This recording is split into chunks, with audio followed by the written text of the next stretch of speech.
Itu kalau saya bilang benar-benar sorry ya, bahasa saya agak kasar, itu cara biadab untuk meraih keuntungan pribadi. Cara biadab saya bilang, itu artinya apa? Diduga kuat dia menghalalkan segala cara. Bos, gue nggak keluar negeri, orang tua gue kasih 250 juta, mah ke Cina, jangan pulang sebelum habis duitnya. Karyawan gue umrohin, mertua gue umrohin. Kenapa? Lu nggak pernah lihat postingan John LB pulang negeri? Gue takut naik pesawat. Apa bisa diperdengarkan? Ya. Ini yang dugaannya kemarin jadi laporan ya? Iya. Si office boy itu ngilang aja dulu, Pak. Assalamualaikum. Waduh, John. Waalaikumsalam warahmatullahi wabarakatuh. Biasanya kalau ada John ini selalu ada keributan. Udah gitu pakai bawa layar lagi kesini kan. Kenapa John bawa layar kesini John?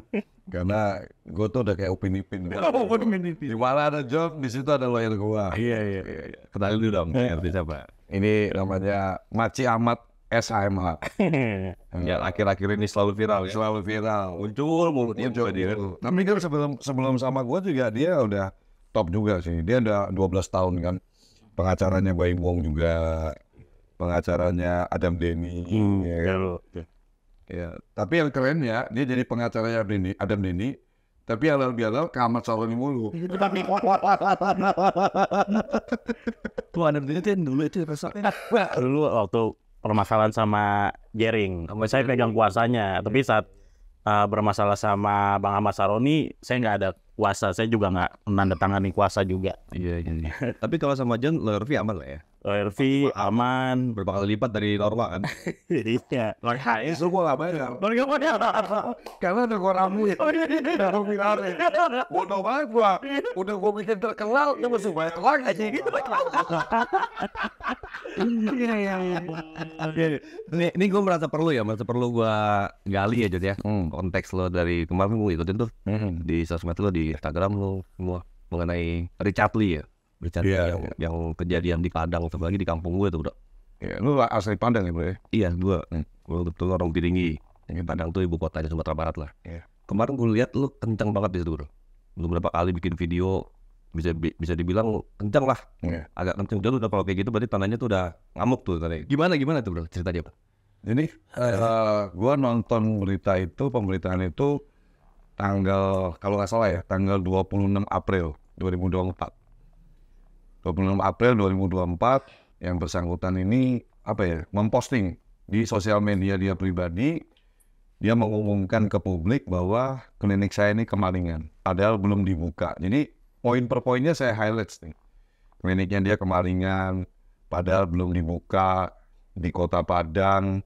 Kemudian dia bikin sayembara yang mengenal terduga pelakunya, atau si pelakunya mau mengembalikan barang yang dicuri, kalau nggak salah laptop, ya, dia akan kasih duit 10 juta.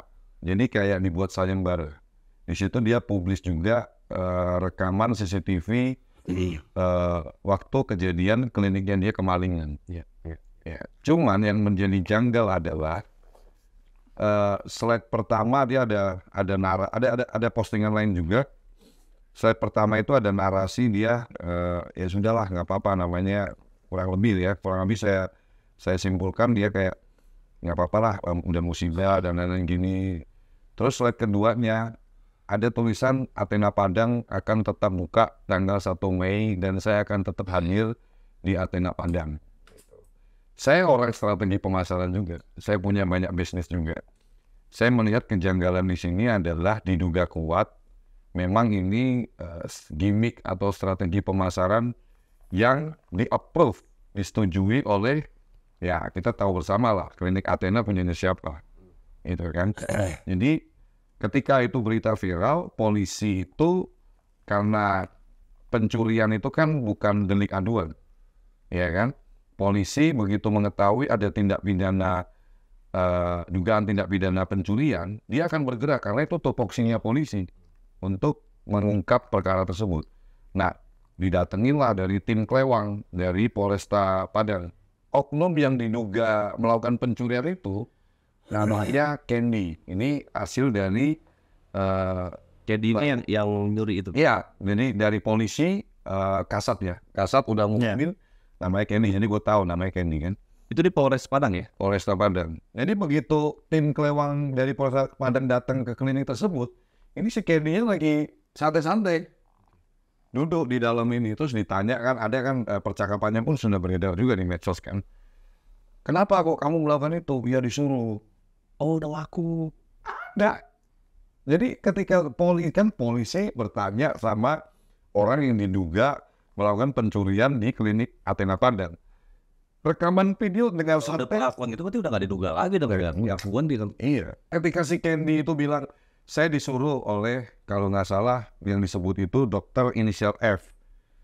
Kita sebagai owner itu punya tanggung jawab melekat bahwa aktivitas yang dilakukan oleh sampai OB kita menyapa pelanggan pun atau standar kebersihan di setiap outlet kita, itu owner itu harus tetap notice.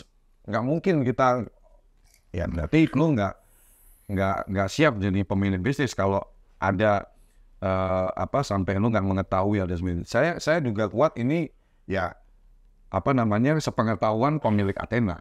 Balik ke poin-poin tadi ya, pencurian, ya kan? Ada kasus ada kejadian pencurian, klinik belum dibuka, ya di Kota Padang. Dari poin-poin tadi nih bro, ini kan menjadi presiden buruk untuk Kota Padang. Bayangin, suatu tempat usaha yang belum dibuka sudah kebobolan, kemalingan.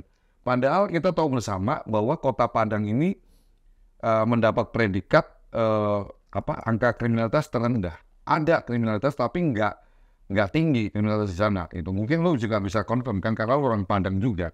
Nah, ya kejadian ini saya sangat melihat ya ini pertama mencoreng nama baik institusi kepolisian. Ya dong bro, kalau memang lo ada kejadian pencurian, lo lapor polisi dong. Lo itu kan sebagai public figure. Public figure itu punya beban lo bro, punya tanggung jawab bagaimana kita menginfluence, memberikan edukasi yang baik. Bukan kita memberi edukasi yang buruk. Sepakat. Ya. Nah, jadi kalau lu klinik lu kemalingan, lu harusnya lapor polisi. Tapi kalau ini diduga kuat settingan, dia nggak lapor polisi. Jadi dari awal dia sudah tahu nih bahwa ini cuma settingan dan dia mungkin nggak mempertimbangkan jangka panjang ini akan dampaknya kemana, mencoreng nama salah satu institusi kayak atau mencoreng nama kota di mana dia buka bisnis kayak di situ. Contoh sederhana gini, kita tinggal di sebuah komplek. Komplek itu baru kemalingan motor. Kita sebagai tetangga di komplek tersebut, yang tetangga kita baru kemalingan, apa yang kita lakukan? Preventive action. Kita beli kunci ganda, kalau perlu kita tambah security, kalau perlu kita tambah CCTV dan lain-lain. Itu kan cost jadinya. Nah, terus presiden buruk di komplek tersebut, begitu ada berita. Nyaman dirinya. Iya dong, begitu ada berita. Komplek A misalkan, kemalingan nih, siang bolong, kan sering gitu. Saya mau beli rumah di situ pun Mikir 2 kali. kamu yang jawab. Iya.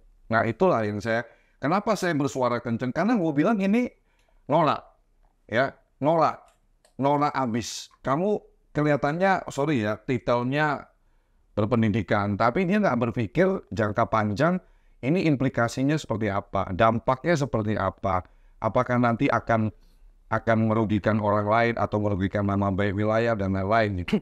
Yang saya tangkap di sini ya, pertama mungkin ini dugaan saya, dia merasa, aku punya banyak duit lah, kalaupun nanti ada apa-apa, misal aku selesaikan dan lain-lain gitu kan. Tapi hal tersebut menurut saya kurang tepat.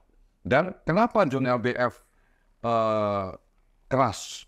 Karena gini bro, saya ini juga sebagai pengusaha dan influencer punya beban juga, punya tanggung jawab moral juga bagaimana mencerdaskan bangsa kita ini.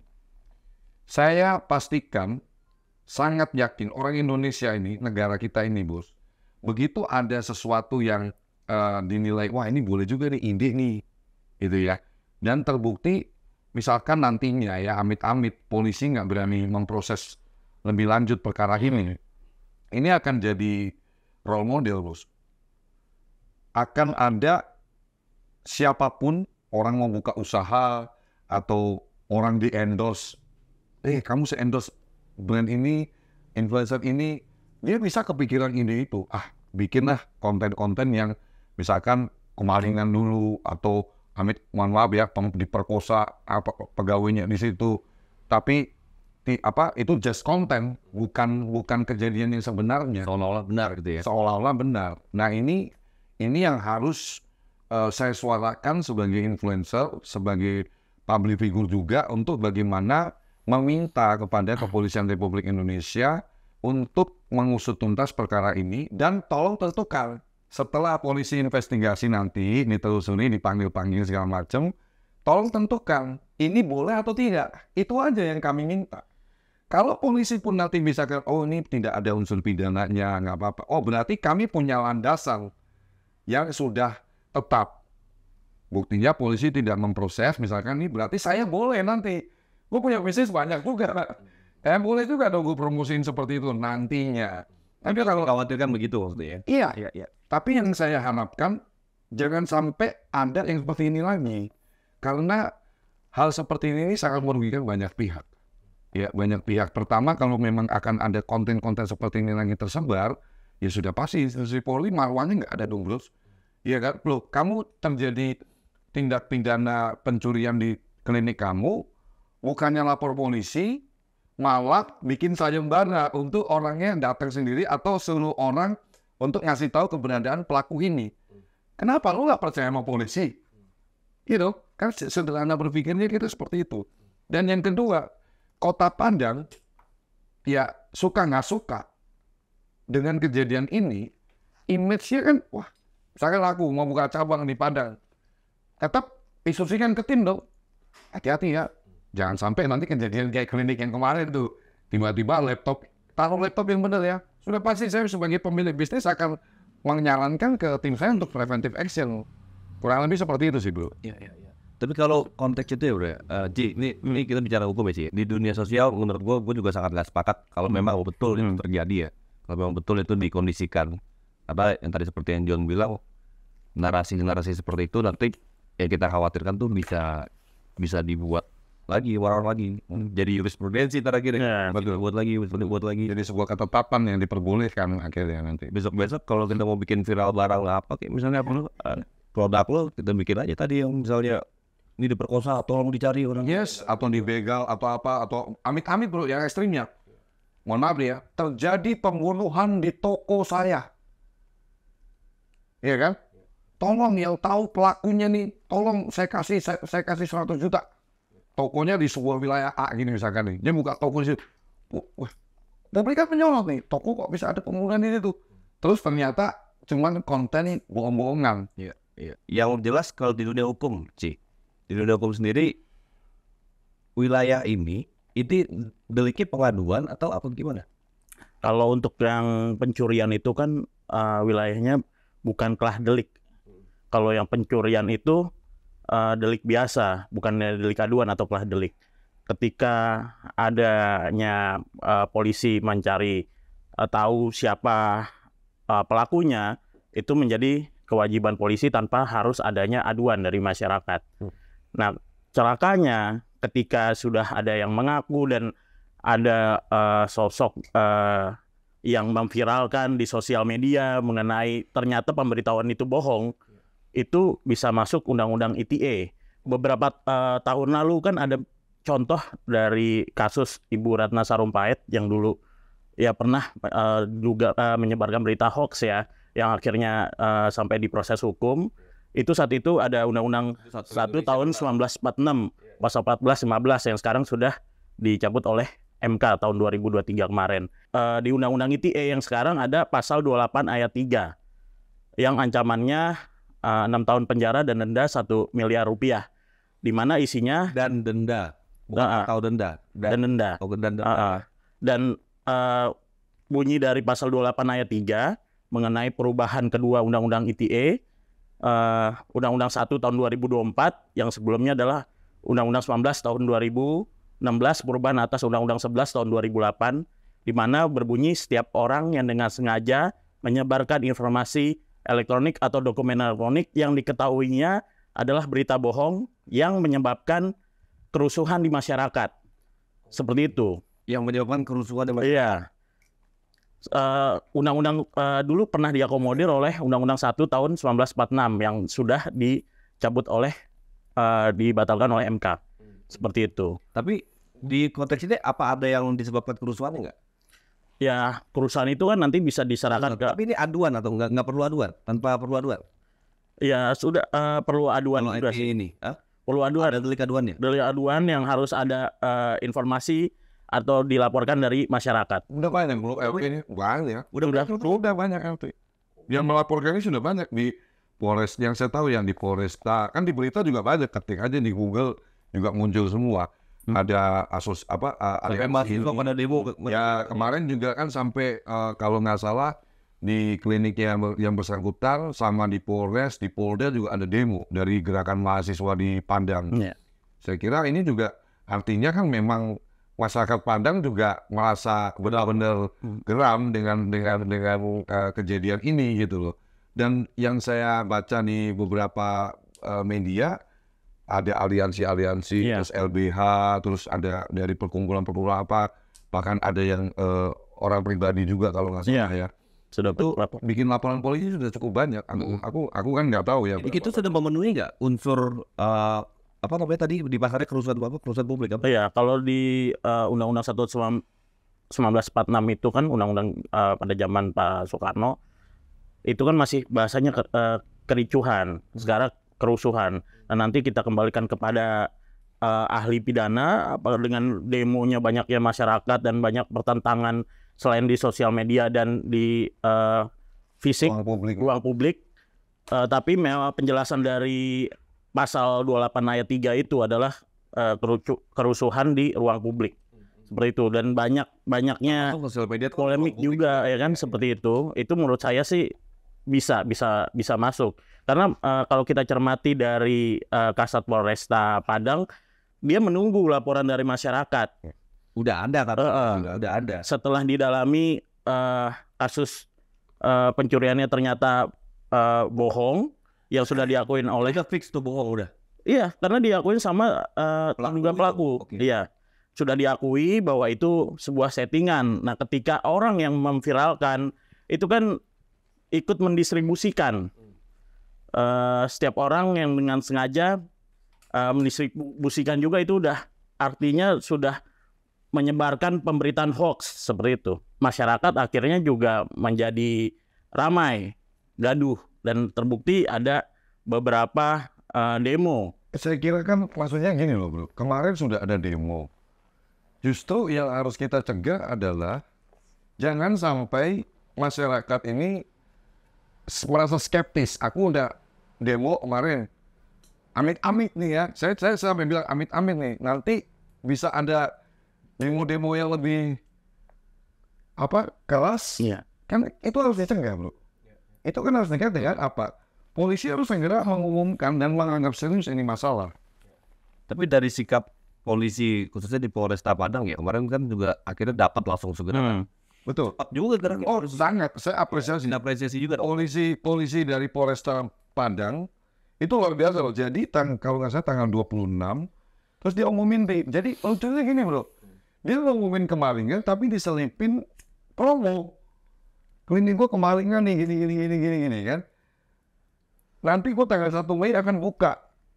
Jadi gua sebagai orang yang berkecimpung di dunia usaha, di dunia bisnis, sudah kalau bahasa sekarang ini S3 marketing kayak gitu lah. Bad news ini good news itu terus juga dibuat-buat bad newsnya kan. Dan bad newsnya bukan bad news yang dibuat-buat gitu kan. Enggak, kalau memang lu mau cengli ya, lu mau fair ya, lu buat aja viral. Klinik saya sudah menipu orang perawatan di situ mukanya jadi hancur. Itu bad news. Kalau lu bad news is good news, itu lebih fair. Terkadang ini kan tapi masalahnya adalah lu seolah-olah berposisi sebagai orang yang playing victim. Lu sebagai orang yang dirugikan. Padahal itu adalah narasi yang lu bangun sendiri, gimmick yang lu ciptakan sendiri dengan tujuan untuk diduga kepentingan komersil usahamu untuk memviralkan. Ya sudah pasti bro. Sekarang gini ya bro, ada kejadian seperti itu. Seluruh Padang, bahkan Sumatera Barat pasti tersorot. Aneh, masa Apalagi yang punya orang yang dikenal. Diviralin pula, diumumkan pula oleh dia sendiri. Oleh Dr. Richard Lee sendiri loh yang mengumumkan di kejadian kemalingan itu bukan melalui stafnya atau apa. Bukan, Dr. Richard Lee sendiri yang mengumumkan ke publik bahwa kliniknya dia kemalingan. Logika sederhana saja, ini ada diduga kuat konflik of interest untuk bagaimana dia menarik perhatian Sumatera Barat karena dia udah invest atau mungkin dia melibatkan pengusaha lokal. Saya kan nggak tahu ya seluk-beluk di dalam klinik dia seperti apa. Apakah itu milik dia pribadi semua atau dia franchise atau apa. Kalaupun uang dia pribadi, dia kan juga kepengen namanya pengusaha, udah invest kepengen balik modal cepat. Bagaimana kliniknya dikenal orang banyak. Atau misalkan melibatkan pengusaha lokal Padang, franchise. Dia kepengen juga bikin happy pengusaha lokal Padang. Wah ini klinik ini biar rame, datang orang segala macam. Strategi pemasaran dipercayakan sama pusat. Tapi kan caranya bukan seperti itu. Itu kalau saya bilang benar-benar sorry ya. Bahasa saya agak kasar, itu cara biadab untuk meraih keuntungan pribadi. Cara biadab saya bilang. Itu artinya apa? Diduga kuat dia menghalalkan segala cara. Gue nggak peduli orang mau sakit hati. Gue nggak peduli orang mau tercoreng namanya. Gue nggak peduli wilayah ini mau nanti dicap atau jadi presiden buruk untuk wilayah Kota Padang. Dia tidak peduli itu lagi. Yang dia peduli hanya bagaimana saya dapat cuan. Ini yang kalau saya menyebutnya karakter orang yang seperti ini itu egosentrisnya tinggi banget. Dia merasa dia merasa diri dia hebat, dia merasa diri dia ini dan lain-lain ya kan, sehingga dia kepingin mendapatkan keuntungan pribadi. Kalau saya melihatnya seperti ini. Ini benar memang harus dapat perhatian khusus ya kalau di wilayah ini. Yang gue cuma itu, dan yang gue khawatirin nanti akan ada nih orang-orang yang memainkan pola-pola misalnya yang seperti ini juga gitu kan. Bro, sekelas Deddy Corbuzier, dia pasang di story bro. Dia pasang di story, ya. Nih, sekarang asik ya promo tempat usaha bisa pakai prank rampok. Oke? Gue promo podcast pakai bintang tamu kesetrum mic lah nanti. Ya kalau ke setrum mic yang dirugikan cuma dia doang, nggak apa-apa lah, terserah kan. Iya, itu karena itu ya kan paling jago om Ded. kalau Deddy Corbuzier keren lah tata bahasanya keren. Gue sempat juga ngeliat, tapi ngeliat jawaban dari Bang Hotman, Paris. Atau Paris bilang katanya ini nggak memenuhi unsur untuk masuk ke pidana. Gimana menurut lo? Kalau menurut saya ya mungkin ya sah saja dia berpendapat pribadi seperti itu. Tapi ketika dia sudah mendistribusikan ke sosial media yang dilihat orang banyak, itu kan pasal 28 ayat 3 Undang-Undang ITE, Undang-Undang 1 tahun 2024 itu kan setiap orang yang menyebarkan informasi elektronik atau dokumen elektronik yang diketahuinya memuat berita atau memuat berita bohong.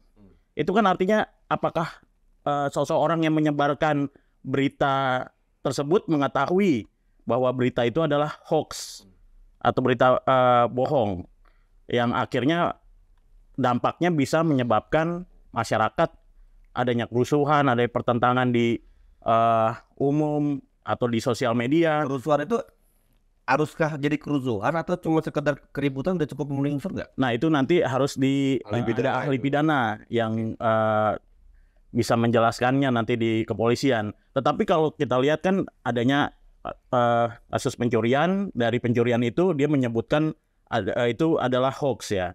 Dan dia menyebut seseorang yang juga bagian dari klinik tersebut.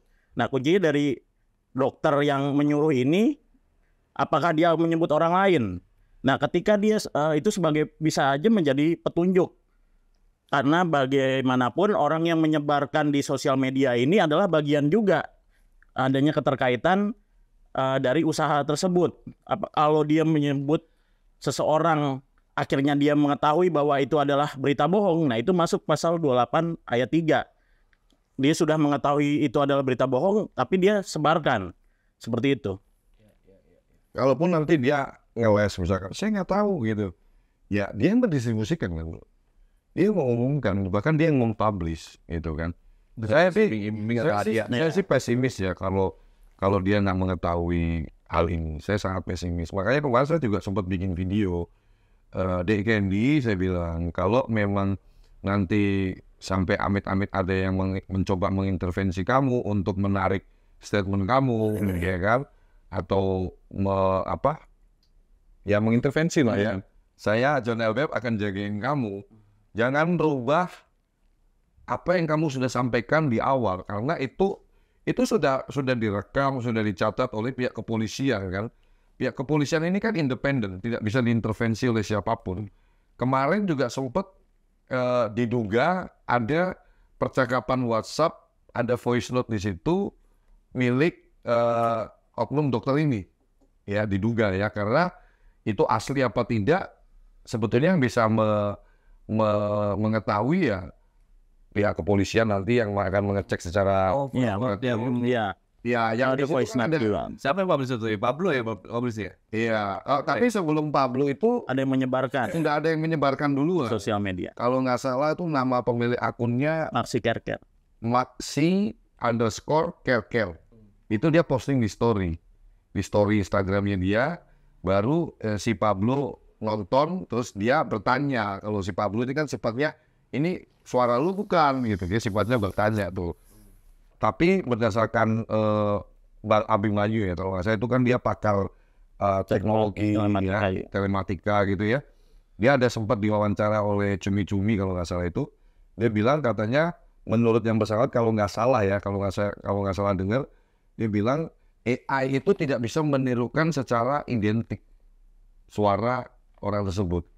Memang tidak ada statement resmi dari yang bersangkutan ini asli atau bukan. Iya. Dia ngomong masih ngambang jawabannya. Saya nggak mungkin buka sekarang lah, karena itu kerjaannya beliau kan. Nanti siapa tahu nanti narasinya yang di voice note itu apa? Jadi yang narasi yang tersebar itu di rekapan percakapan yang diduga oknum dokter kecantikan ini, itu ada tulisan Selasa dipanggil polisi, gitu kan? Terus di bawahnya itu si office boy itu udah selalu ngilang aja dulu, dia menginstruksikan ke stafnya dia, saya nggak tahu itu siapa kan. Nah setelah itu, kalau urusan polisi biar saya yang tangani, kasih duit selesai. Kita kan juga saya juga nggak mau suzon. Saya berharapnya itu bukan suara yang bersangkutan. Mudah-mudahan bukan suara beneran tuh. Ya. Tapi kalau sampai itu benar, satu Indonesia marah, Gus. Polisi Indonesia tidak bisa dibayar pakai uang. Kamu merasa kamu punya uang, terus kamu mau beli negara, kan polisi ini kan alat negara, bos. Duit lu emang berapa? Lu mau beli negara? Itu loh, bos. Makanya saya berharap ini bukan suara dia, harapan saya. Tapi kembali lagi, saya tidak punya kompetensi untuk menduga atau menyimpulkan ini suara yang bersangkutan atau bukan. Dan fakta menariknya adalah, kalau nggak salah tanggal 6 ya. Ini tanggal 6, ini tanggal 11 Mei. 6 Mei 2024. Itu yang bersangkutan tuh dipanggil tapi nggak datang. Udah ada panggilan. Sudah ada panggilan. Kalau nggak salah ya sih, betul ya. Di Polres Padang. Tapi ya berita-berita yang saya baca, dia nggak datang. Dulu kan lo pernah ada masalah sama dia. Dia juga seneng banget, dia tutup dulu. Yang gue inget dulu dia pernah juga nyerang lo gitu kan. Oke, tendensinya kurang inilah kalau ya, kurang bagus. Jangan-jangan berenang masih John. Sorry nih John. Jadi bos. John LBF itu loyalisnya Pak Prabowo. Prabowo Subianto, presiden kita nih terpilih nih ya kan, punya quotes yang bagus. Dendam. Untuk apa dendam? Saya nggak punya waktu untuk dendam. Saya nggak punya waktu untuk dendam. Oh iya serius. Saya ini punya akal, punya pikiran. Dendam itu hanya akan menyakiti diri kita sendiri. Ini serius, saya demi Allah saya ngomong. Saya Muslim, saya sampai berani bilang demi Allah. Cuma ngerogotin kesehatan kita, bos, punya dendam sama orang. Capek. Mendingan energinya buat berkarya, buka usaha, buka lapangan kerja, kayak gitu. Jadi saya luruskan bahwa siapapun, nggak harus yang bersangkutan ini ya, siapapun di negara ini yang melakukan hal yang tidak benar ya saya lawan, bro. Saya kan bersuara. Itu salah satu fungsi saya sebagai warga negara Republik Indonesia. Bagaimana kita bersinergi membangun bangsa ini dari kemampuan saya apa. Kalaupun bukan gue pun, saya akan teriak, saya akan marah. Karena ini, bro, bisa dibayangin bro ya, ini kota Padang. Bisa loh nanti tidak menutup kemungkinan kota kelahiran saya Semarang. Bisa dalam kemungkinan kota di mana lagi. Jadi nanti kalau ini dibiarkan, akan marak konten seperti ini. Orang buka usaha misalkan di Kalimantan, dia buka di sana, terus bikin konten begitu. Padahal pemerintah ini kan lagi giat, benar-benar gencar-gencarnya menggiatkan bagaimana investor asing masuk. Pak Jokowi di pemerintahannya bagaimana kemudahan berusaha, bagaimana meningkatkan investasi dari luar masuk ke Indonesia. John Onef juga udah sumpah demi Allah nih katanya kan. Demi Allah. Sebagai seorang Muslim, Saya bilang demi Allah. dia bilang Kita nggak bisa sembarangan loh bro. iya. Kita sebagai Muslim itu dilarang untuk menyatakan hal yang tidak sesuai sampai bawa Allah loh.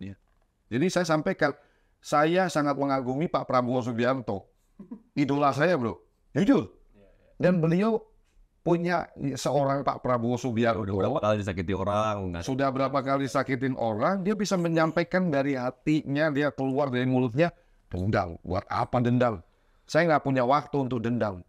Yang saya punya kepentingan di sini adalah bagaimana saya mencerdaskan bangsa ini dengan ini era medsos. Ini era medsos. Semua orang bebas untuk berkarya. Bahkan saya selalu edukasi netizen saya, bikin karya di media sosial, bikin karya. Tapi hati-hati. Media sosial ini jari kita ini bahaya. Mulut kita ini bahaya. Jangan sampai jarimu harimaumu, mulutmu harimaumu. Kalau podcastnya Vasco, harimau apa? Macan idealis, nggak apa-apa. Jadi macan idealis. Tapi kalau dalam bermedsos, kita nggak hati-hati, jari kita bisa jadi harimau kita. Yang akan siap menerkam kita. Mulut kita bisa jadi harimau kita yang akan siap menghancurkan kita juga. Ya. Kalau bener itu suara lu ya, gue nggak nuduh ini ya. Tenang aja, polisi ntar gue yang bayar, gue beresin, kasih duit selesai. Gue bilang kesempatin. Ya emang duit lu HP bro, gue bilang. Gue jadi penasaran gitu bro.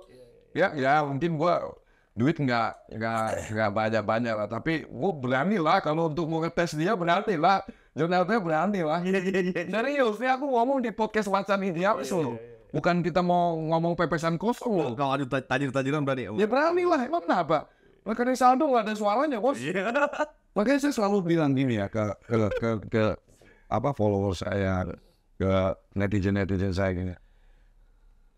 Jangan sampai, saya selalu sampaikan nih ya, itu prinsip yang jadi landasan saya dalam hidup. Jangan sampai uang merubah nada bicaramu. Kalau kamu punya banyak uang, cukup diam dan bantulah banyak orang. Itu yang benar. Coba lo bisa memposisikan diri, menghormati orang lain dulu. Saya selalu sampaikan, hargai orang lain lebih dulu. Karena orang lain tidak punya kewajiban untuk menghargai kamu dulu. Kalau di pepatah Minang bro, itu jadi di Sumatera Barat, orang Minang bilang kayu orang awak minta tuh. Istilahnya lu kaya aja, gua nggak minum, gua nggak tahu. Ini gua makan sendiri gitu ya. Dan karena memang yang di dunia kehidupan, the way of life-nya John LMF ya kan. Dia ngajarin semakin dia besar, dulu kan miskin nih orang kan, ceritanya miskin, gua nggak tahu, gua nggak percaya deh. Kalau gua nggak percaya dia miskin kan dulu kan miskin nih kan. Sekarang mungkin melejit lah, berbagai macam usaha, jadi sektor usahanya udah mana-mana. Tapi tetap kayak mempani bro ya. Kita harus mempani. Orang makin respect dong akhirnya malu aja. Insya Allah harus. Ya itu tadi bro, saya bilang fakta di lapangan. Sebetulnya kita itu kalau mau belajar ya saya kebetulan kan orang jalanan, orang lapangan. Saya sudah pernah ngetes. Tukang burung. Iya, saya sudah pernah ngetes. Orang kalau gua songongin bukannya respect malah lawan. Iya. Tapi ketika gua merendah, dia makin merendah sama gua. Gua makin dapet hatinya dia. Ketika gue dengan nada yang pelan. Jadi bukannya gua nggak pernah nyoba, sudah pernah nyoba gua songong sama orang. Malah mau ditonjokin sama orang. Dalam hati gua ya arogansinya waktu itu kan masih ini.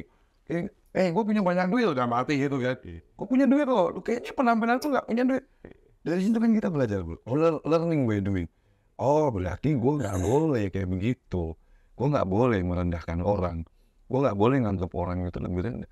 Nah dari situ School of Life itulah yang membuat kita jadi bijak. Gua harus klarifikasi omongan lu di awal tadi. Kalau ada Jonel Web ada keributan. Saya Jonel Web hanya akan ngajak ribut orang norak. Iya. Jonel Web hanya akan ngajak ribut orang yang suka cari masalah. Jadi nggak apa-apa gue jadi punya presiden tukang ribut. Nggak apa-apa. Karena Jonel Web hanya akan ngajak ribut orang yang suka ribut. Iya. Kalau orang yang baik-baik, gue cinta ini bu. Iya. Semakin lu punya banyak temen, semakin lu perluas silaturahmi, dunia ini sempit bro. Duduk di sini, lu temennya ini. Ini jadi ketemu teman ke teman. Tapi lu kalau punya banyak musuh, lu rasa dunia tuh luas banget.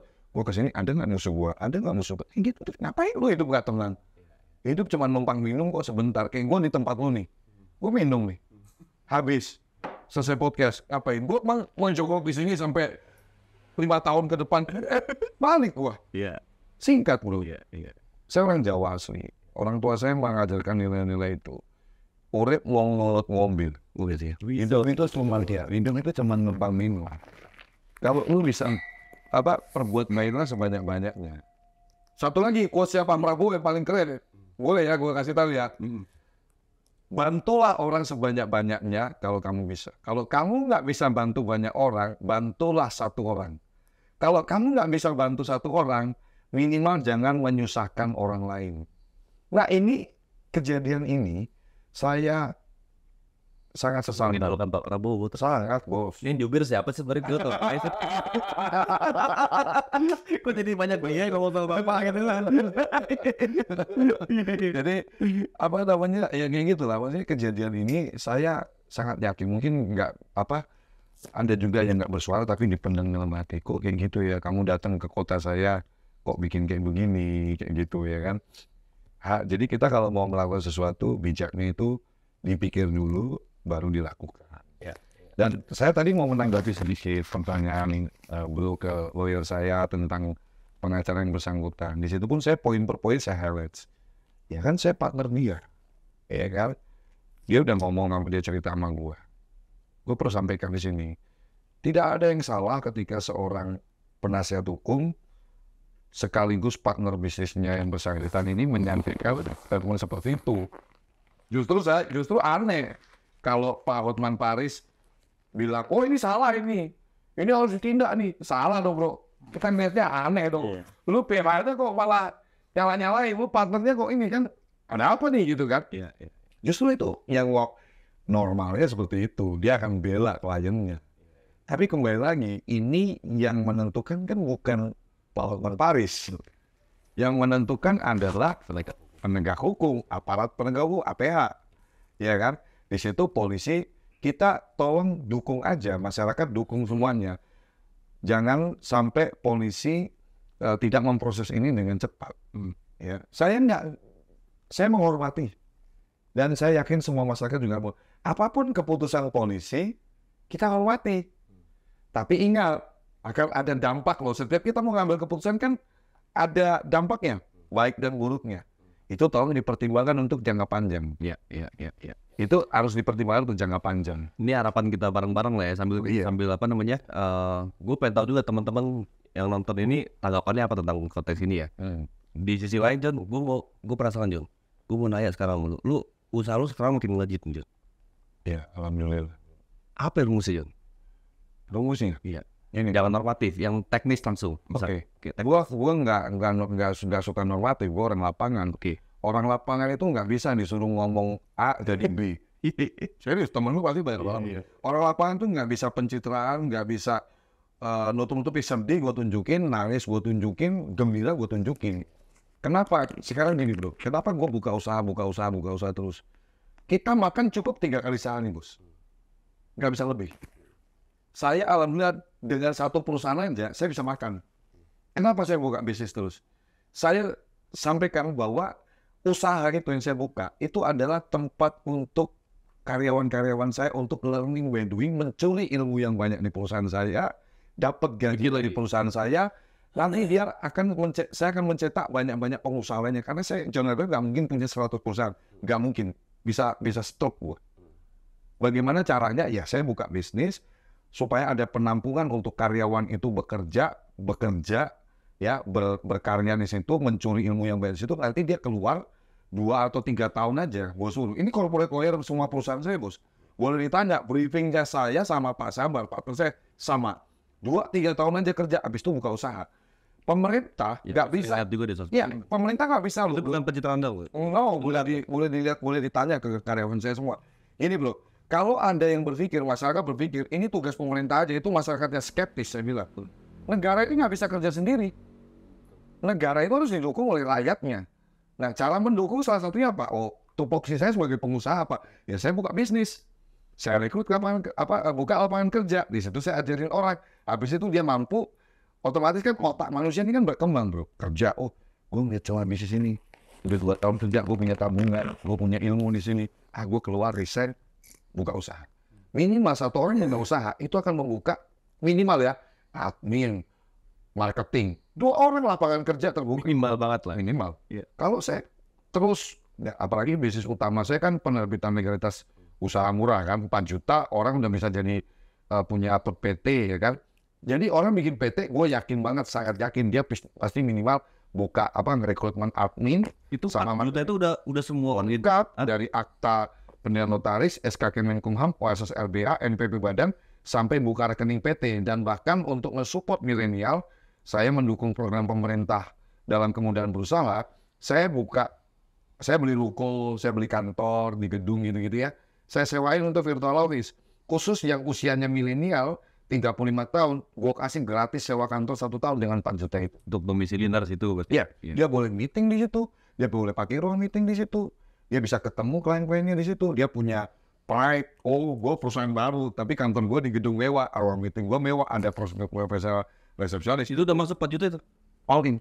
Wih, Di luar pajak ya, kita bayar pajak ke negara 11%, jadi plus PPN, tambah PPN aja, PPN kan, tambah PPN 11% kan. udah masuk virtual office. 35 tahun, usia 35 tahun bikin PT 4 juta sampai gratis sewa kantor 1 tahun.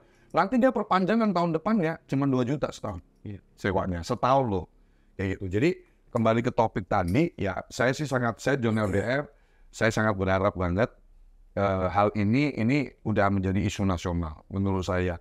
Ya, jadi harapan saya Kepolisian Republik Indonesia ini momentum buat Kepolisian Indonesia untuk, karena gini bro, jujur, lo coba deh amatin di postingan-postingan, masih ada 1-2 orang yang skeptis. Nggak mungkin kena itu orang berduit, ya kan? Nggak mungkin kena itu, mana berani kayak gitu-gitu ya. Saya tertanya, Emang siapa sih? itu dia. Sedikit tambahan. Kalau misalnya memang dia salah ya harus ditindak. Semangat.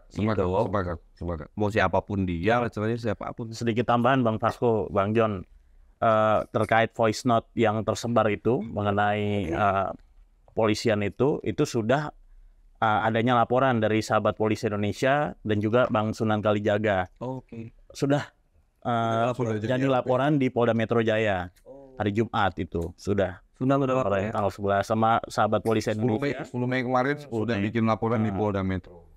Polisi. Dan nantinya voice note itu akan diuji oleh ahli apakah ini AI atau bukan, atau itu antar sama ya sosial janji, dan akunnya juga sudah dilaporkan yang menyebarkan itu. Jadi biarkan nanti proses dari penyelidikan itu nanti agar terang benderang siapa ini pelakunya, siapa penyebarannya, dan itu suara siapa. Jadi masyarakat nantinya tidak bertanya-tanya lagi setelah ada laporan kepolisian. Nanti kan yang terduga itu akan dipanggil. Itu suara siapa dipanggil, rekaman chat itu siapa. Bisa di Jakarta dilaporkan. Iya, kalau ETA itu tempat di mana orang itu melihat atau orang yang dirugikan itu melihat, seperti itu. Oke, bukan lokasi kejadian. Dan sudah adanya laporan polisi. Jadi pasti saya percaya di Polda Metro Jaya. Polda Metro ya. Polda Metro Jaya. Kita juga menantikan kan yang bersangkutan kemarin sempat berkata itu AI. Ya nanti dibuktikan aja secara hukum. Harusnya nggak boleh sih dia mengumumkan bahwa itu hoax. Harusnya ya. Karena sudah jadi masuk di ruang publik, disebarkan oleh akun Maxi Care itu yang pertama kali menyebarkan. Harusnya dia nggak boleh menyampaikan itu hoax.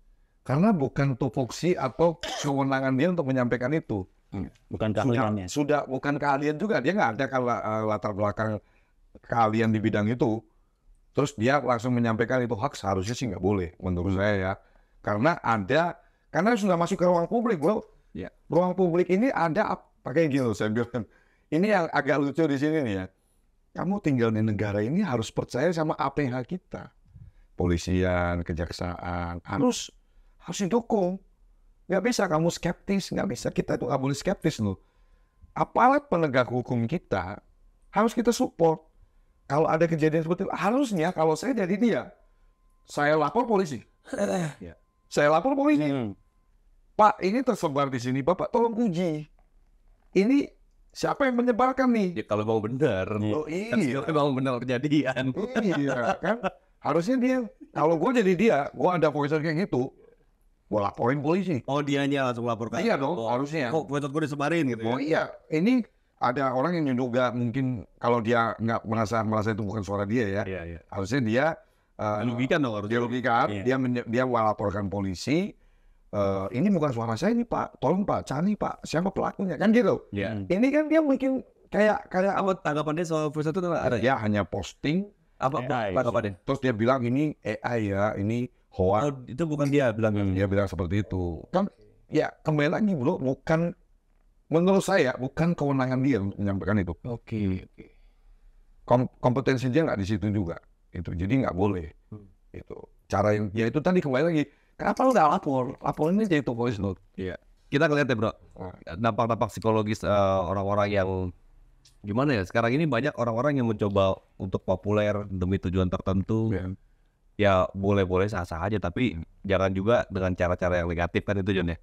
Kalau untuk Arahnya ke sana sih bro. Jadi apa yang saya kerjakan ini, apa yang saya lakukan ini, insya Allah tujuan saya positif. Iya. Saya nggak ada pengen menjatuhkan siapapun. Saya berharap juga masyarakat juga bisa menilai ini dari kacamata yang positif juga. Kita ini kayak lagu gua, positive vibes aja. Kau kan mendapatkannya. Gitu. Jadi kita dalam hidup itu positif aja, berpikir positif. Oh iya udah. Toh apa yang saya kerjakan ini bukan untuk, saya nggak ada urusan bisnis sama dia. Saya nggak ada kompetitor sama dia. Bisnis saya beda sama dia. gue denger nih ada isu-isu katanya nih. Jangan mau terjun dunia politik katanya dengar-dengar sampai ada posting dia. Kadang. Jadi bro, kalau ini saya mengutip dari salah satu tokoh politik lah. Oke. Ahok. Ya, Ahok itu kan pernah mengeluarkan statement, dia waktu di Bangka, ayahnya Ahok pernah bilang kan, kalau kita punya kekuasaan, kita bisa bantu lebih banyak orang lagi. Itu benar sih. Iya kan, jadi ya kalau bisa dibilang saya nggak mau ngatur Allah lah. Yang intinya jalannya seperti apa nanti Allah aturnya, tapi betul-betul kalau memang jalur saya nanti bisa masuk ke dunia politik, dan kalau ditanya pengen nggak masuk dunia politik, pengen. Karena saya percaya masih banyak yang perlu dibenahi di Republik ini. Dan Indonesia ini punya bonus demografi, punya jumlah penduduk yang sangat besar, 276 juta masyarakat Indonesia ini. Negara kita ini punya kekuatan yang lebih besar dari negara-negara hebat lain. Cuman butuh sosok-sosok pendobrak. Nah, saya pengen jadi salah satu sosok pendobrak yang pengen berkontribusi sama negara ini. Bagaimana kita menggiatkan orang-orang mau buka usaha, jangan sekolah tujuannya untuk jadi karyawan. Arahnya ke sana sih bro. Bagaimana kita mengedukasi orang, kalau lu bisa start jadi buka usaha hari ini, jangan tunggu besok, jangan tunggu 1 tahun lagi. Karena ketika lu buka usaha itu nikmatnya tiada tara. Ada banyak orang yang bergantung dari aktivitasnya. Jadi hakikat sebetulnya pengusaha itu bukan pengusaha mempekerjakan karyawan, tapi karyawan mempekerjakan pengusaha. Lo iya dong bro. Iya. Lo punya bisnis. Masuk akal bro. Lo punya bisnis, dapat duit kan dari lo dulu, bukan ke karyawan lo. Baru habis itu lo bayar gaji ke mereka. Kita yang kerja buat karyawan bos. Kita yang kerja buat karyawan. Dan tadi kan ada yang mungkin agak skip belum saya jawab. General Bear buka bisnis terus kuncinya apa? Tetaplah jadi pribadi yang rendah hati. Ini bukan teori aja. Tapi siapapun yang kenal saya pasti tahu lah karakter saya. Saya ketemu orang itu bungkukkan badan. Iya.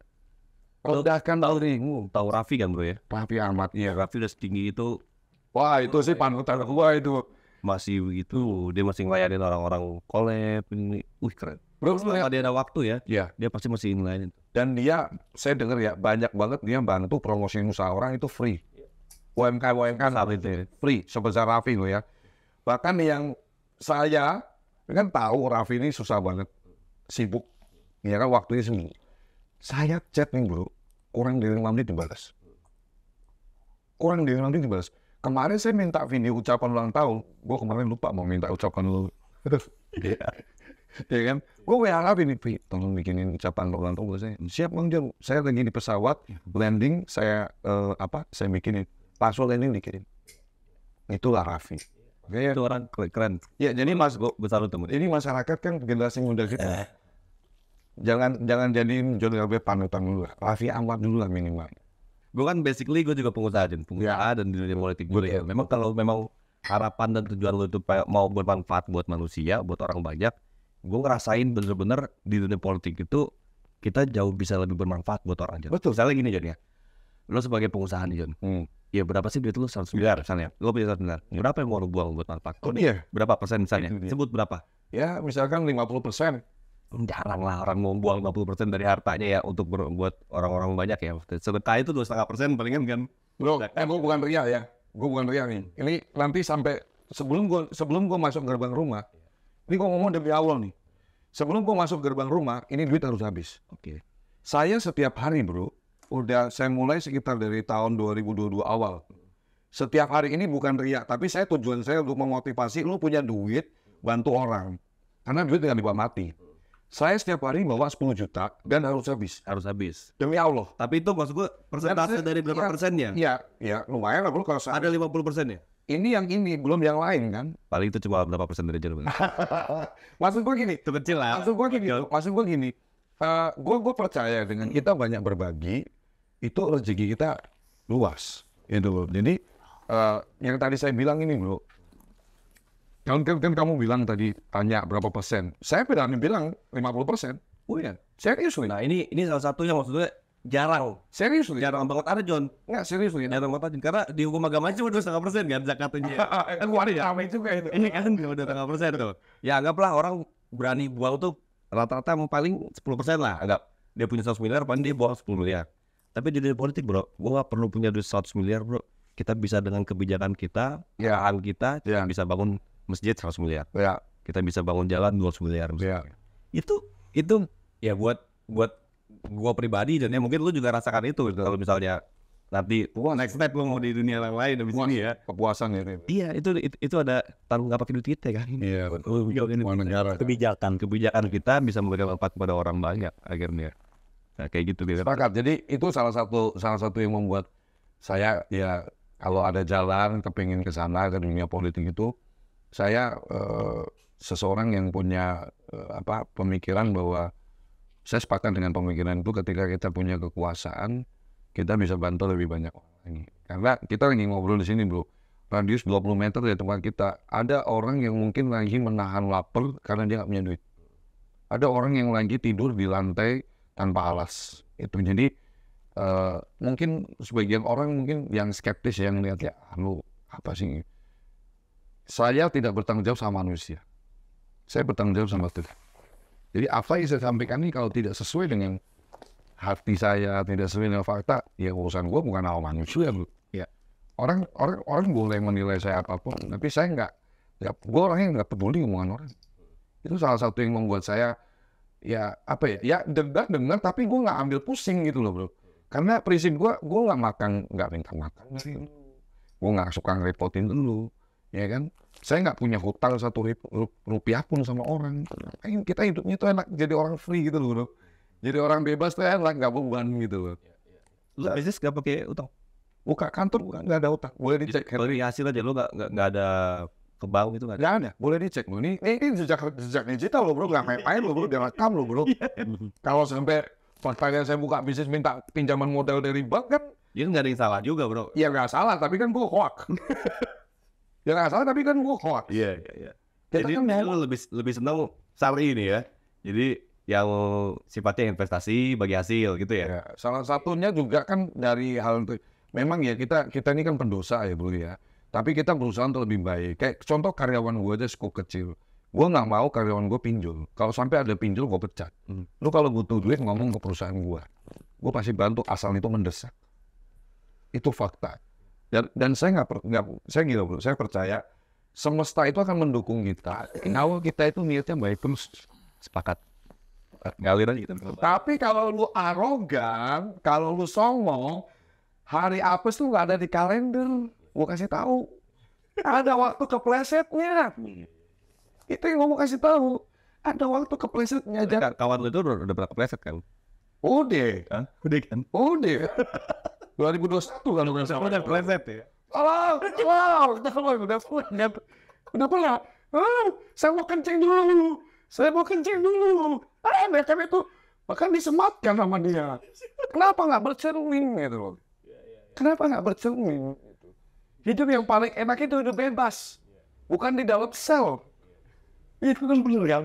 Di dalam sel kencing berdiri, misalkan ya utawin nauzubillah min dzalik, jangan sampai bos gitu loh. Gue ngomongin ini bukan untuk kalau lu Jan, lu berapa orang udah lu penjara ini Jan? ini Kelakuan dia orang penjarain orang. Kejadian dia berapa orang? 5 LP bos, 1 orang bos. Semuanya udah naik sindik, 2 udah tersangka lagi. Jadi nanti keluar masuk lagi gila. LP-nya nanti bawa bos. Bukan. Masalahnya satu bos. Saya hidup susah. Lu kalau bilang lu nggak percaya sama gua hidup susah, demi Allah bro. Orang tua gua baru punya rumah 2021 itu pun gua beliin. Selama ini kita ngontrak pindah-pindah terus.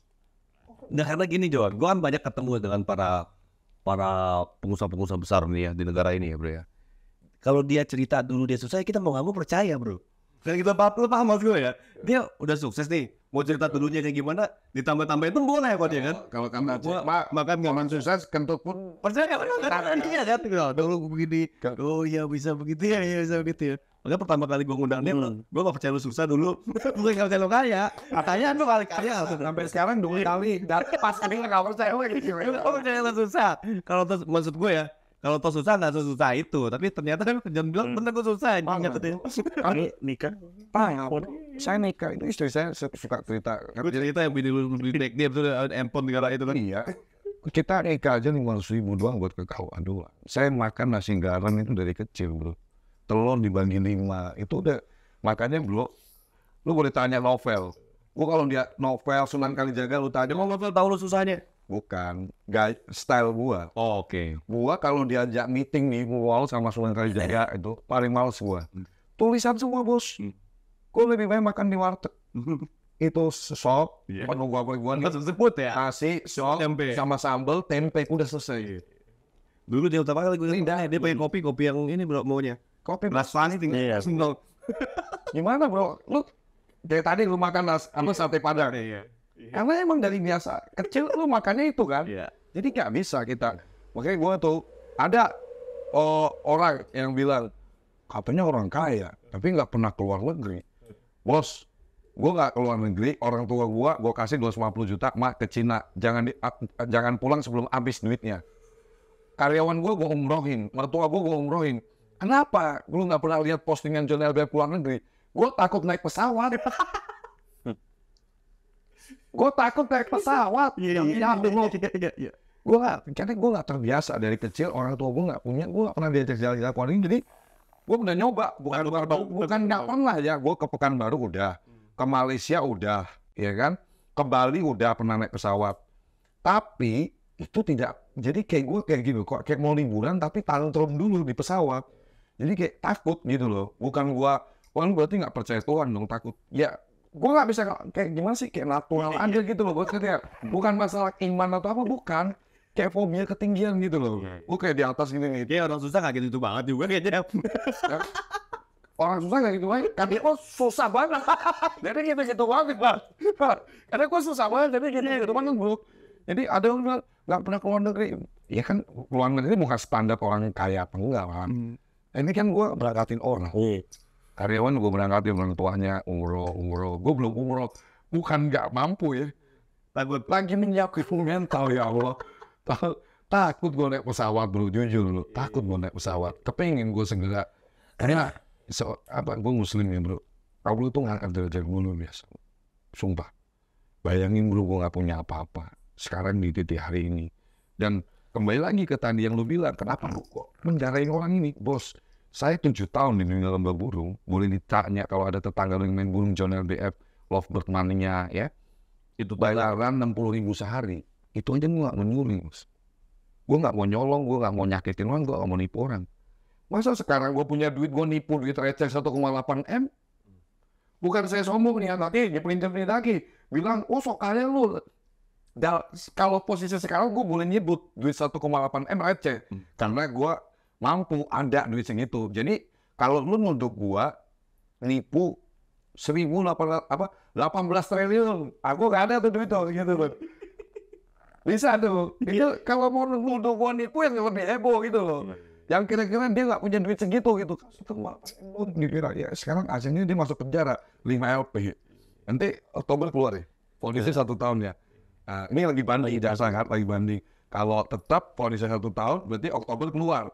Saya udah siapin LP lain udah 5 LP bos, 5 LP. Tapi ini balik lagi ke yang case yang tadi, Ci. Kan katanya ada laporan di Padang, terus ada laporan lagi di sini. Itu jadi 2 kasus atau gimana sih? Kalau secara hukum sih? Kalau yang di Polda Metro Jaya kan terkait voice note itu. Berarti berbeda. Yang di Padang ada yang mengenai pencurian, ada juga yang mengenai berita hoax juga, pasal 28 ayat 3 itu.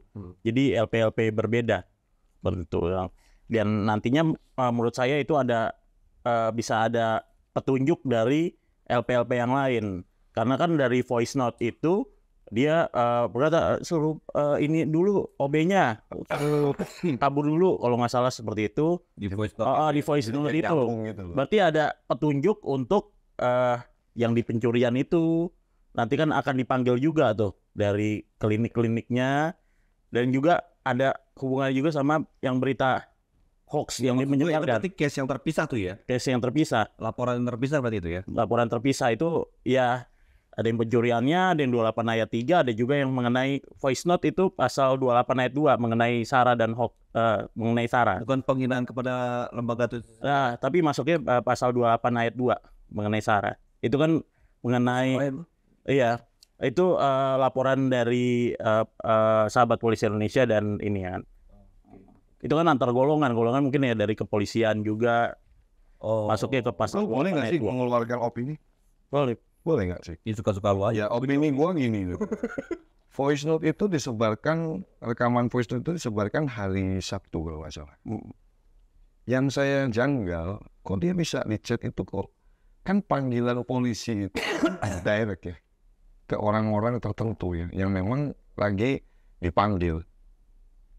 Kalau itu bukan voice note yang sebenarnya, kalau itu bukan percakapan asli, kok dia bisa tahu selangsa dipanggil? Ini detektif Conan gua loh ya. Maksudnya Kalau itu benar ya, balik lagi. bukan. Kalau dia bilang Kalau voice note itu benar dia kan gitu. maksudnya. iya enggak gini ya. Kita pakai logik ya. Voice note itu tersebar di hari Sabtunya. Iya. Yang notabene hari Selasa kemarin tanggal 6 itu dia dipanggil. Iya. Kalau itu bukan percakapan asli dari handphone yang bersangkutan ke stafnya itu, terus disebarluaskan oleh stafnya mungkin atau bocor bagaimana kan kita nggak tahu, ya. Kok bisa ada hari Selasa? Kan hari itu kan banyak. Senin, Selasa, Rabu, Kamis, Jumat, Sabtu, Minggu. Kenapa kok ada tulisannya jelas Selasa dipanggil? Terus ada arahan office boy itu suruh ngilang dulu. Jadi kayak benar-benar nyambung dengan perkara yang sedang terjadi di Padang yang dugaan berita hoax itu gitu. Terus bawahnya kayak ada narasi seperti itu loh bro, yang saya sangat sesalkan gitu. Ya. Polisi nanti saya urus, dikasih duit selesai. Lo menduga kuat ini memang Asli. Saya menduga ya. Saya menduga. Saya berharapnya enggak, tapi otak saya ini kan ya saya logik bro orangnya. Kalau dilihat dari rentetan itunya, percakapannya dan lain-lain, dan lagi hangat masalah ini kok saya duga kuat itu asli. Saya duga kuat itu asli. Apa bisa diperdengarkan? Ya. Ini yang dugaan nih kemarin jadi laporan ya? Iya. Kalau itu ngilang aja dulu Pak. Mic itu harus dengar. Oh, dari Maxi Kerker ya? Itu ngilang aja dulu Pak. Ngilang udah selesai. Pokoknya bilang itu memang kemarin. Dan itu ada ini juga kan, nomor telepon dia yang diduga itu. Jadi ada screenshotannya juga nomor telepon yang bersangkutan diduga nomor telepon dia guys. Dan udah berapa ada yang cek? Beberapa cek itu asli nomor dia. Nih. Ini asli nomor dia. Ya. Nah, Atau seluruh dia tuh. ini asli. Ini asli nomor dia. Kan gue juga dulu pernah kenal sama dia. Gue punya nomor dia kan. Gue cek nih. Iya benar nomor dia ini. Enggak salah. Nih. Dok, Selasa diperiksa polisi. Ini tersebar di hari Sabtunya bro. Kan kalau orang mau kan belum tentu dia tahu bahwa Selasa itu di Iya. panggil polisi. Itu nggak? Iya. Ini kita obrolan kita. Iya. Asumsi-asumsi aja, dugaan-dugaan aja. Saya nggak menuduh gitu. Saya nggak menuduh karena bukan kalau gua polisi bisa gua menentukan ini asli bukan. Gua kan bukan polisi. Tapi gua punya hak juga untuk menyampaikan asumsi kan. Iya, diduga ini asli nih ya. Diduga asli karena kok bisa tahu hari Selasa. Kalau orang random nih bikin AI miripin suara dia aja, Ya nggak segitunya. nggak segitunya detail dong bro bisa sampai tahu.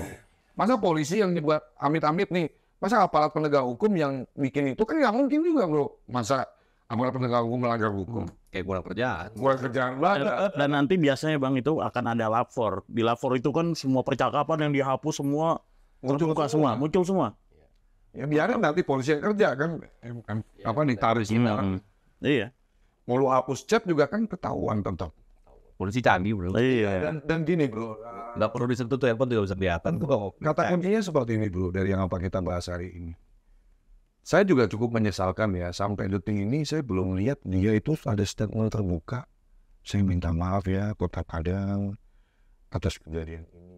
Karena menurut dia kan dia nggak tahu apa-apa gitu kan. Dan menurut dia Menurut versi dia itu beneran kejadian. itu sudah diselesaikan secara kekeluargaan.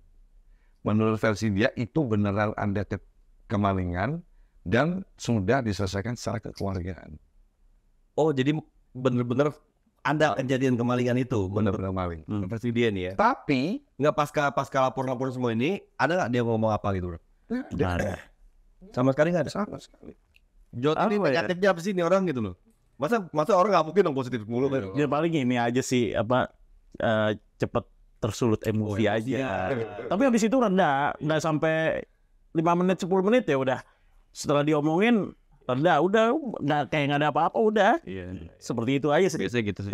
Emosian biasanya Karena orang lapangan ya bang ya, dulu ya. Jalanan kita bro. Iya. Jadi aku tuh karakternya habis marah 1 menit udah lupa isi ngerokok aja. Enggak. Baik sih bilang. Lu dendam sama Richard Lee. Untuk apa dendam? Aku nggak punya waktu untuk dendam. Kalau Richard Habis Lee- marah selesai. kalau Richard Lee ngajak mau ngopi gimana aja? Boleh lah. Mau ngopi? Lu ajakan silaturahmi kok. Ini direkam, viralin. Kalau Richard Lee nggak ada saya ngopi ya saya mau lah. Udah kan silaturahmi nggak boleh. Kalau dulu lo ngomongin mulu sama dia gitu nggak apa-apa. Loh, nggak ada urusan. Saya bilang nggak ada dendam. Kalau Dr. Richard Lee berkenan, saya undang yuk kita ngopi di coffee shop saya. General Web Coffee Shop, saya punya coffee shop. Emang wow Richard Lee dia mau aja. Ya, nanti tunggu dia jawab. Di sini juga. Jawabannya kita undang di sini. Undang ke sini, udah datang ke podcastnya Macan Idealis. Iya. Jawab pertanyaan saya, apakah Anda mau ngopi dengan General JF? Iya. Tapi di General Web Coffee Shop. Iya. Di mana Jen? Di situ, di dekat pos di Lantas Polri. Ada ruko Silton Avenue itu saya beli di situ. Saya bangun coffee shop kecil, lantai 2-nya virtual office. Lo sering di situ? Sering. Sering di situ ya? Sering. Kapan kita nggak diundang sama Jen? Aku tuh kadang Jen gue bayar Jen. bukan, gue kadang mau hubungin lu, bro kesini, wah, staf khusus. Waduh. Nggak ada. Di sini YouTuber bro. Di sini YouTuber. Siapa suruh, siapa lu nyuruh gua gitu. Harapan lo apa Jen? Terakhir Jen. Jadi harapan saya semoga polisi bisa menyelidiki dan menuntaskan perkara ini dengan cepat dan berikan statement tegas dari Kepolisian Republik Indonesia Apa yang terjadi? ini apa yang terjadi dan selanjutnya seperti apa, boleh atau tidak. Itu ya, kalau nggak boleh berarti kan harus ada pengembangan sampai mungkin ada yang ditetapkan sebagai tersangka dalam kasus ini. Kalau polisi bilang boleh, ya kita hormati. Tapi saya berharap banget Bapak Kapolri, Jenderal Polisi Listio Sigit Prabowo, Pak Kabar Eskrim Polri, Pak Wahyudada, ya, Pak Komjen Pol Wahyudada, tolong Pak ini diatensi betul-betul supaya ini menjadi tonggak ya. Karena ini dunia medsos ini kalau nggak dikontrol betul-betul akan kebablasan ke depan. Saya sangat percaya polisi Republik Indonesia tidak tumpul ke atas. Benar nggak? Kan Polri presisi. Jadi saya justru menyampaikan statement ini untuk memberi dukungan kepada polisi. Jangan takut, kami masyarakat mendukung Kepolisian Republik Indonesia untuk menuntaskan perkara ini sampai keluar statement resmi ini boleh atau tidak nantinya. Supaya apa? Harapan saya polisi jangan memperbolehkan lagi konten-konten seperti ini. Harus ada tindakan tegas, harapan saya. Supaya tidak ada orang-orang lain yang akan melukai suku, agama, ras, antar golongan lain dengan aktivitas konten yang merugikan orang lain. Itu aja sih harapan saya. Sekarang Pak Maci, harapannya apa? Jadi kayak podcast gua. Bisa sih. Kalau menurut saya, kalau banyak orang kan skeptis di Undang-Undang ITE ini bisa mengekang kebebasan masyarakat dalam berbicara, dalam berpendapat. Menurut saya itu tidak benar karena bakalan terbatasi, tapi juga ada aturan-aturan. Karena menurut saya bebas itu bukan berarti tanpa batas. Betul. Kalau tanpa batas nanti yang ada malah kebablasan seperti itu. Harus ada norma-norma. Iya, aturan-aturan. Ya menurut saya Undang-Undang ITE ini apalagi adanya perubahan sampai 2 kali ini, yang baru ini Undang-Undang 1 tahun 2024, berarti kan pemerintah dan masyarakat banyak yang mewakili suara juga kan. Harus ada perubahan di Undang-Undang ITE dari pertama Undang-Undang 11 tahun 2008, terus itu dia ada perubahan atas juga dari 19 tahun 2016 dan sekarang Undang-Undang 1 tahun 2024. Berarti kan banyak yang dipakai aturan, ada perubahan juga dari Undang-Undang ITE yang pertama, yang kedua sampai yang sekarang, berarti kan cukup diakomodir oleh dari DPR juga, dari pakar-pakar hukum. Nah itulah Undang-Undang ITE dengan segala banyak perubahannya, menurut saya justru makin memperkuat dan aturan-aturan itu semakin kokoh seperti itu. Sip, thank you. Terakhir, mudah-mudahan segera terbuka apa yang sebenarnya. Oh iya, saya juga menunggu tuh sampai kemarin Bang Wirang Birawa sampai jangan-jangan itu yang pengakuan OB-nya juga AI. Gitu. Nah itu kan makanya Lah itu ada polisi itu keren juga itu yang dari saya apresiasi ya tim Kelewang Polresta Padang ya, namanya Bang David WW itu ya, itu David WW itu dari Polresta Padang itu kan dia wawancara itu. Masa iya itu makanya itu Bang Wirang sampai komen gitu, jangan-jangan ini AI itu kan jadi aduh kita harus ditunggu juga itu. Saya juga penasaran itu. Mudah-mudahan terbuka ya bro ya. Iya, Seluas-luasnya dan jangan sampai ada hal-hal yang kayak begini-begini lah lagi lah. yang itu sampai Apa bro? Iya, kita ini udah kalau kita kan mau menuju Indonesia Emas 2045. Presiden baru, semangat baru, ya kan? Prabowo presidenku. Berapa kali kalah bro? Namanya orang sahabat. Ini kalah mulu. Jadi gue beruntung dong ya. Dukung Prabowo. Sekali Wah, semenang ya, semenang ya. Oke, dan saya titip pesan buat Bapak Prabowo Subianto. Pak, selamat Bapak sudah terpilih menjadi Presiden Republik Indonesia. Jangan lupa Pak, John LBF adalah salah satu yang ikut mendukung Bapak berhasil jadi presiden Republik Indonesia. Ya benar lah. Gue nyoblos. Iya, lu nyoblos kan. Iya, benar lah. Iya.